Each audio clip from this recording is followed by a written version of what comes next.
di sini diketahui ulangan harian matematika kelas 7F sebagai berikut.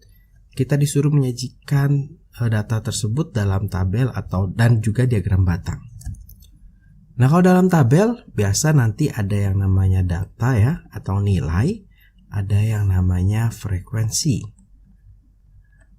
Nah, sebenarnya gampangnya kita bisa seperti ini. Kita lihat dulu ada data berapa aja. Oh, ada 4, ada nilai 4, ada nilai 5, nilai 6, 7, 8, dan 9 gitu ya. Kita bisa menggunakan turus untuk menghitung. Kalau yang sedikit mungkin gampang, tapi kalau yang banyak lebih mudah pakai turus ya. Kalau ini kan hanya sedikit, kita bisa lihat, oh ini 4. Ini ada 4, 1, ada 2 gitu ya, ada 2. Frekuensinya ada 2. Kalau yang 5 itu ada 2, 3. Nah, kan kita agak bingung tuh ya, ada di sebelah kiri, di sebelah kanan, sebelah atas. Jadi kalau menggunakan turus seperti ini ada angka 7, kita kasih turus 1. Ada angka 6, ada angka 6. Turus itu begini ya, kita bikin 1, 2, 3, 4, 5 gitu. 1, 2, 3, 4, 5. Nah, kemudian ada angka 8, ada angka 4. Nah, tadi sudah ya, angka 4-nya kalau kita bikin turus, angka 5. Ada angka 6, ada angka 9, ada angka 6 lagi, ada angka 8, ada angka 9, ada angka 7, ada angka 6 lagi. Nah, sudah 4, kita bikin garis miring, ada angka 6 lagi, ada angka 5, kemudian angka 8 lagi, kemudian angka 7 lagi, ada 4 lagi, ada 5 lagi, dan ada 6 lagi.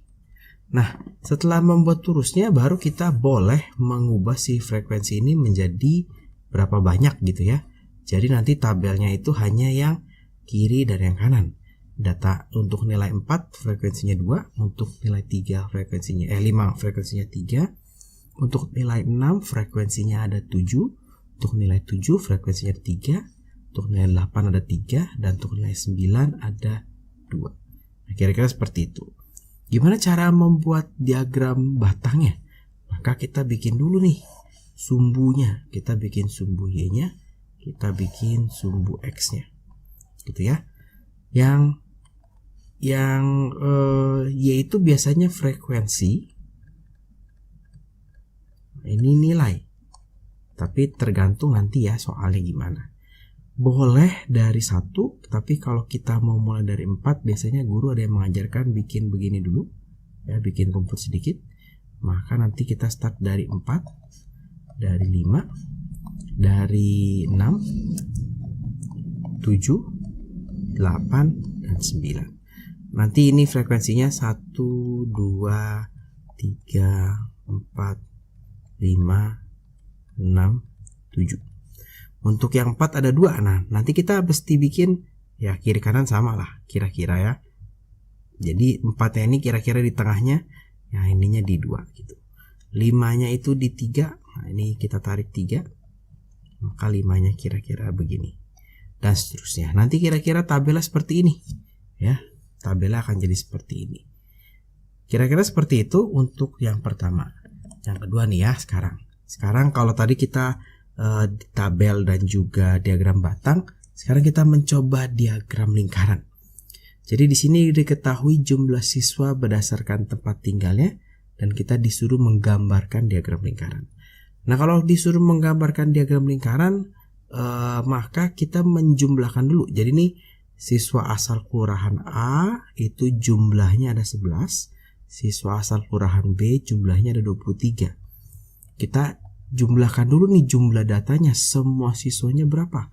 11 ditambah 23 ditambah 39 ditambah 34 ditambah 55 ditambah 18. Nanti ini hasilnya adalah 180 siswa ya. Nah, kita akan membuat diagram lingkarannya. Maka kita butuh mencari besar sudut dari masing-masing bagian. Ya, maka kita akan mencari besar sudutnya si A. Carinya gimana kak? Oh, kita lihat frekuensinya si A. Ini kita mau cari sudutnya si A. Frekuensinya A itu, jadi frekuensi A dibagi totalnya dikali Satu lingkaran tuh 360 derajat, maka dikali 360 derajat. Sehingga ini nanti 11 per 180 dikali 360. Ini boleh dibagi, bagi 180 hasilnya 2. Nanti ini jadi 22 derajat. Untuk yang B kita hitung juga. 23 langsung ya, per 180 dikali 360. Ini boleh dicoret, jadinya nanti ini 46 derajat. Untuk yang C 39 per 180 dikali 360 dicoret 2. Ini dikalikan hasilnya 78 derajat. Untuk yang D 34 per 180 dikali 360. Ini boleh dicoret 2. Nanti ini dapat 68 derajat. Untuk yang E itu 55 dibagi 180 dikali 360. Ya, boleh coret. Nanti ini hasilnya adalah 110 derajat. Terakhir untuk yang F, ya, untuk yang F itu berarti 18 per 180 dikali 360. Nah, ini boleh dicoret. Dapat hasilnya 36 derajat ya, 18 kali 2. Nah, kalau sudah, kita bikin lingkarannya. Ya. Kita bikin satu garis dulu. Ya. Kemudian kita menghitung si A, ya. Si A 22 derajat, maka dari sini busurnya kita hitung 22 derajat. Nah, ini adalah bagiannya si A. 22 derajat. Kemudian kita hitung bagiannya si B. Berarti sekarang acuan menghitungnya, acuan derajatnya bukan dari garis yang pertama, tapi dari garis yang kedua nih, ya. Dari garis yang kedua itu 46 derajat. Kita hitung ke sini 46 derajat. Ini bagian yang B, gitu. Kemudian bagian yang C 78 derajat. Jadi kita hitungnya dari garis yang ini sekarang ya. Bagian yang C 78 derajat. 78 derajat. Gitu. Kira-kira seperti itu sampai nanti hasilnya akan seperti ini. Nah, di sini kakak tampilkannya persentase, tapi kalau kita akan hitung dengan busur, nah ini nanti 22 derajat. Sesuai dengan besar yang kita hitung. Nah, arahnya boleh berlawanan jarum jam seperti yang kakak buat, boleh searah. Ya, kalau di sini searah. Ini 40 derajat. Ini berarti 78 derajat si C. Si D 68 derajat. Ini adalah 110 derajat. Paling besar si E. F 36 derajat. Kira-kira seperti itu ya cara menggambar diagram lingkaran. Nah, sekarang kita coba untuk soal yang ketiga. Nah, ini adalah data perkembangan nilai ulangan IJUP ya. Kita disuruh membuat grafik perkembangan nilainya. Nah, kalau kita lihat di sini grafiknya itu artinya, nah ini berarti ini adalah nilai ya. Grafik. Kalau grafik kita mau tahu dia naik atau turun. Ini nilainya. Sedangkan ke sini adalah ke sini adalah ulangan yang keberapa? Ya, ulangan keberapa nih? Ulangan misalkan di sini ulangan pertama, kemudian ulangan kedua, ulangan ketiga, ulangan keempat, ulangan kelima, ulangan keenam. Nah, sumbu Y-nya itu adalah nilainya. Kalau biasanya kalau grafik Y-nya itu nilainya, karena kita pengen tahu pergerakan harian, pergerakan bulanan, seperti kurs itu kan pergerakannya tiap hari gitu ya. Di sini paling rendah adalah 55. Paling tinggi itu 85 ya. Oke, sekarang kakak bikin ininya, jangan lupa ya. Kalau di esai ini kakak bikin 55, 60, 65, 70, 75, 80, 85. Ya. Kakak sebisa mungkin dia sama, tapi kalian nanti kalau ulangan harus pakai penggaris ya. Nah, kita lihat dulu yang matematika. Jadi kalau punya banyak data begini kita kerjakan satu-satu. Yang matematika ulangan pertama 65. Nah, di sini gitu ya. Ulangan keduanya 60. Oh, di sini. Ulangan ketiganya 75, meningkat nih IJUP. Wah, belajar dia ulangan ketiga. Ulangan keempatnya 80. Ulangan kelimanya 65, turun lagi. Dia lupa belajar mungkin. Ulangan keenamnya jadi 70. Nah, di sini 70 ya. Nah, kemudian titik-titik ini kita hubungkan nih. Nah, ini adalah perkembangan ulangan matematika IJUP. Ya, ternyata naik turun grafiknya.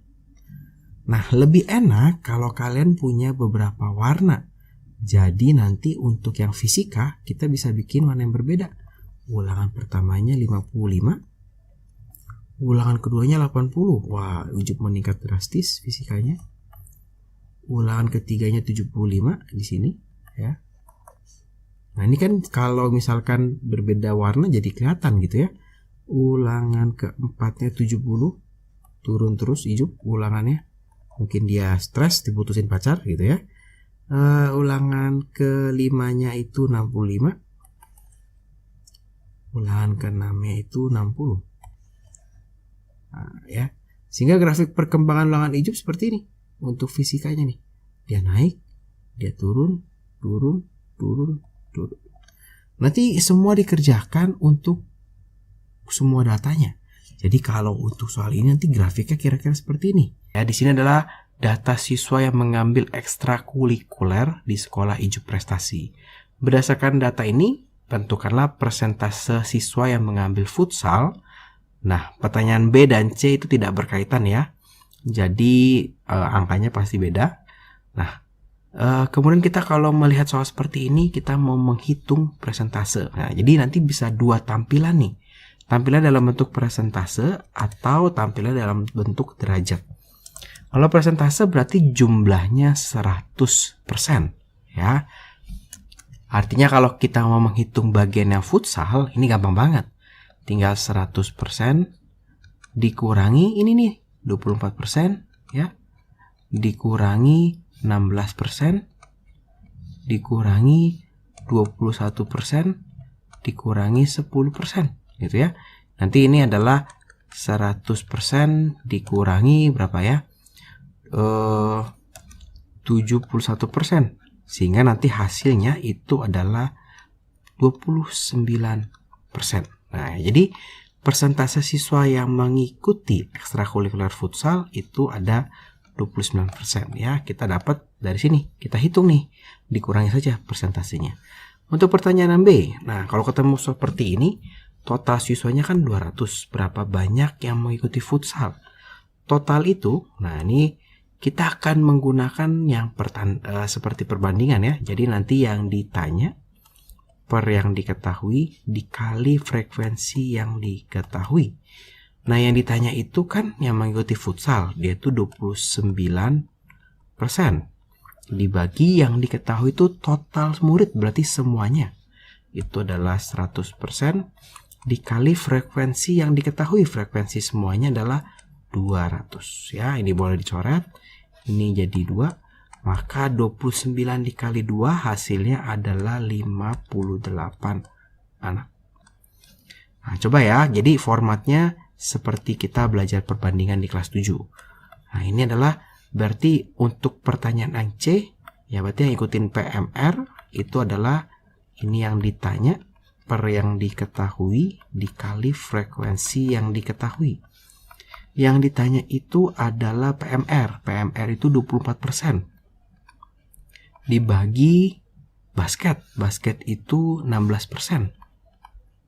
Dikali frekuensi yang diketahuinya itu adalah frekuensi basket 10 orang. Ya, ini boleh kita coret. Ini dibagi 8. Ya, dibagi 8 jadi 3/2 dikali 10. Ini dibagi 2, 5. Ini jadinya 15 anak.